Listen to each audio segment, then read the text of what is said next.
तो बिहार में फिर से नीतीश कुमार और उनकी सत्ता में वापसी से लालू परिवार की मुश्किलें कम होने का नाम नहीं ले रही।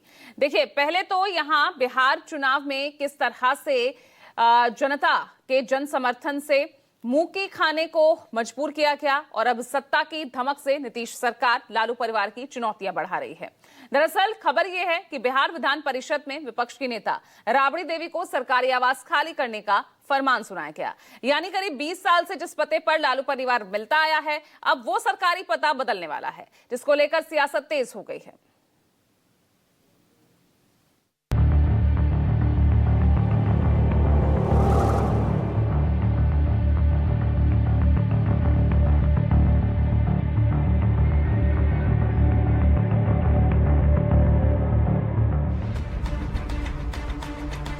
बिहार की सियासत के केंद्र में लालू परिवार बना ही रहता है। इसे चाहे सियासी मजबूरी समझ लीजिए या फिर चाहे अनचाहे में लिए गए फैसले विवाद का कारण बन रहे हों। जो परिवार बिहार चुनाव में अब तक सियासत का केंद्र बिंदु बना हुआ था, वो परिवार एनडीए की पूर्ण बहुमत की सरकार बनने के बाद एक बार फिर से सुर्खियों में आ गया है। इस बार किसी विवाद की वजह से नहीं, बल्कि नीतीश सरकार के भवन निर्माण विभाग से निकली एक चिट्ठी ने लालू परिवार की मुश्किलें बढ़ा दी हैं। इस सरकारी चिट्ठी ने बिहार की पूर्व मुख्यमंत्री राबड़ी देवी का पता बदलने के लिए मजबूर कर दिया। खबर यह है कि पूर्व मुख्यमंत्री राबड़ी देवी का पता अब तक 10 सर्कुलर रोड हुआ करता था, लेकिन अब भवन निर्माण विभाग ने राबड़ी देवी को 39 होर्डिंग पार्क आवास पर शिफ्ट होने का फरमान सुना दिया है। सरकारी दफ्तर से निकली चिट्ठी में लिखा हुआ है कि नेता प्रतिपक्ष बिहार विधान परिषद के आवास के लिए पटना केंद्रीय पुल का आवास संख्या 39 होर्डिंग रोड पटना आवंटित किया जाता है। इसका मतलब साफ है कि सालों से जिस पते पर लालू परिवार रहता आ रहा है, जहां बैठकर सियासत की सारी गोटियां सेट की जाती हैं, उस 10 सर्कुलर रोड वाले सरकारी आवास को राबड़ी देवी को खाली करना होगा। सरकार के सरकारी फरमान से लालू यादव की बेटी रोहिणी आचार्य बुरी तरह भड़क गई। उन्होंने अपने सोशल मीडिया पोस्ट पर लिखा कि सुशासन बाबू का विकास मॉडल, करोड़ों लोगों के मसीहा लालू प्रसाद यादव का अपमान करना पहली प्राथमिकता है। घर से तो निकाल देंगे, बिहार की जनता के दिल से कैसे निकालिएगा? सेहत नहीं तो कम से कम लालू जी के राजनीतिक कद का ही सम्मान रखते। वैसे जिस सम्मान की बात रोहिणी आचार्य कर रही हैं, वो सियासत की रणभूमि में समय और परिस्थितियों के आधार पर तय होता है, वरना जो हाल आज राबड़ी देवी का दिखाई दे रहा है, क्या पता कल किसी और का हो जाए। खैर, बिहार सरकार ने तय किया है कि राबड़ी देवी को 10 सर्कुलर रोड वाला सरकारी आवास खाली करना होगा, जिसका नोटिस बंगले पर चस्पा हो चुका है, जिस पर बीजेपी ने तंज कसा है। उन पलों की याद दिलाई जा रही है जब तेजस्वी यादव ने डिप्टी सीएम के रूप में मिले सरकारी बंगले को खाली किया था। तब आरोप लगे थे कि सरकारी बंगले से टोटी, बेड, लाइट्स, सोफा, एसी सब ले गए।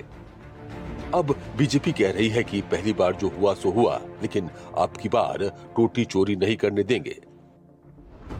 राबड़ी देवी को जो आवास अलॉट था काफी लंबे समय से, वो सरकारी आदेश खाली करने का हुआ है, तो उन्हें खाली कर देना चाहिए बड़े आराम से। और मैं बड़ा आग्रह करूंगा, क्योंकि आपके परिवार का ट्रैक रिकॉर्ड इस मामले में बड़ा खराब रहा है। जब 10 सर्कुलर रोड को आप खाली करेंगे तो किसी भी सरकारी संपत्ति की वहां से चोरी नहीं करेंगे, किसी का आप वहां नुकसान, सरकारी संपत्ति का नुकसान नहीं पहुंचाएंगे। हम लोगों की बड़ी पैनी निगाह रहेगी, इस पर ध्यान रखिएगा। इसलिए कभी भूल की गलती इस बार नहीं करिएगा। जैसे आप लोगों ने जो डिप्टी सीएम के लिए जो बंगला अलॉट था 5 देश रत्न मार्ग, वहां से निकलते वक्त आप लोगों ने टोटी तक चुरा लिया था, वो काम यहाँ नहीं करिएगा। सरकारी संपत्ति की लूट एक गंभीर मामला बनता है, एक आपराधिक मामला बनता है, और उम्मीद करता हूँ कि राबड़ी जी वहां से निकलते वक्त ऐसी हरकत न करेंगे। तेजस्वी यादव जी भी वही रहते हैं, आप भी अपनी हरकत को दोहराइएगा नहीं तेजस्वी यादव जी। तो क्या जैसा विवाद तेजस्वी यादव के घर खाली करने पर हुआ, वैसा ही विवाद राबड़ी देवी के आवास खाली करने पर भी होगा? खैर, जो होगा वो तो सबके सामने आएगा। लेकिन राबड़ी देवी से सरकारी आवास खाली कराने पर आरजेडी नेता शक्ति सिंह यादव ने पूछा है कि सरकार किस नियम के तहत आवास बदल रही है, जबकि वो पूर्व मुख्यमंत्री हैं और बिहार विधान परिषद में विपक्ष की नेता भी हैं। इसे चुनाव के परिणाम से इस आवास को कोई मतलब नहीं है। ये तो ऑलरेडी पहले से ही 28 वर्षों से ये क्रमांकित है मैडम श्रीमती राबड़ी देवी जी के नाम से। ये बिहार के पूर्व मुख्यमंत्री हैं और अभी नेता प्रतिपक्ष भी है विधान परिषद के अंदर। तो क्रमांकित आवास को किस नियम के तहत इन्होंने बदला है, ये अपने आप में आश्चर्य की बात है। ये राजनीतिक शुचिता यहाँ तो भंग होता दिखता है। लग रहा है कि भारतीय जनता पार्टी की दखल कुछ ज़्यादा बढ़ गई है और सत्ता की बागडोर जिनके हाथों में है वो नाम के हैं और जिनके पास ये विभाग है वो तो मंजे हुए हैं लोगों में से गिने जाते हैं। फिर भी इस तरह का जो निर्णय है आश्चर्य में डालता है। वैसे सरकार ने ये फैसला क्यों लिया ये तो सरकार ही बताएगी, लेकिन इस पर सियासत अपनी चाल चलेगी और उस पर सियासत भी जमकर होगी, क्योंकि लालू परिवार 10 सर्कुलर वाले राबड़ी आवास पर साल 2006 से रहता आ रहा है, जिसे अब सरकार ने खाली करने का आदेश दिया है। यह आवास विधान परिषद में नेता प्रतिपक्ष के लिए आवंटित हुआ था। अब इस आवास के बदले बिहार सरकार ने राबड़ी देवी को 39 हार्डिंग पार्क में नया आवास देने का फैसला लिया है। ऐसे में अब राबड़ी देवी को पुराना आवास खाली करना होगा। Bureau report, news 24।